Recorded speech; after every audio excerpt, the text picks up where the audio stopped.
Berowra. Thank you, Deputy Speaker. On behalf of the Parliament and the people of Berowra, I want to congratulate Archbishop Anthony Randazzo, the Catholic Bishop of Broken Bay, who was appointed by Pope Leo as Prefect for the Dicastery for Legislative Texts.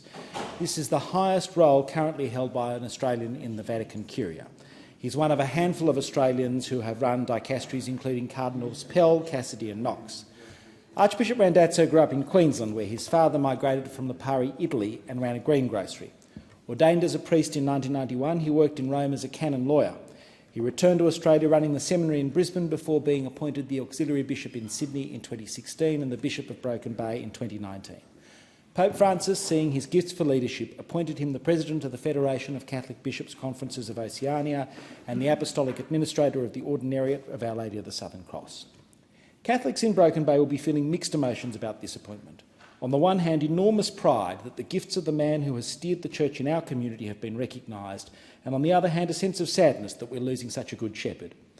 Archbishop Anthony's leadership in Broken Bay has been transformative.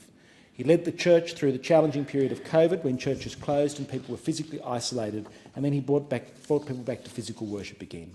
He participated in the Synod for a Synodal Church and implemented those ideas in Broken Bay, encouraging both ordained and lay leaders to play a role in the leadership of the church.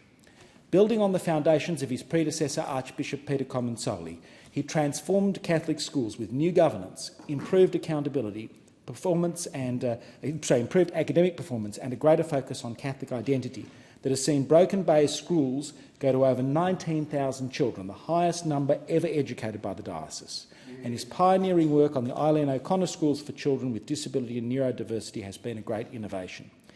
In 2024, when for the first time in many years Christmas and Hanukkah coincided, horrified at the anti-Semitism taking root in this country, he brought faith leaders from across his diocese and encouraged Christians to put a candle in the window at Christmas to demonstrate solidarity with the Jewish community, and devoted his homily on Christmas Eve to combating anti-Semitism.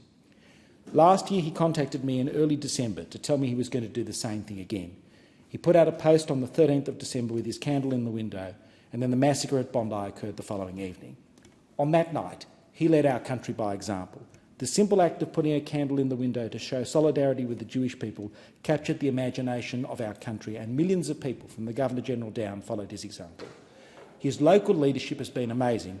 His moral leadership has been nation-defining. On a personal level, I want to say how much I've appreciated his friendship and his very good sense of humour.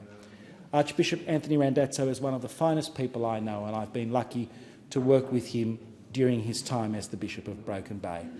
On behalf of everyone in our community, I wish him good luck and Godspeed, and we will all be praying for him in his new role.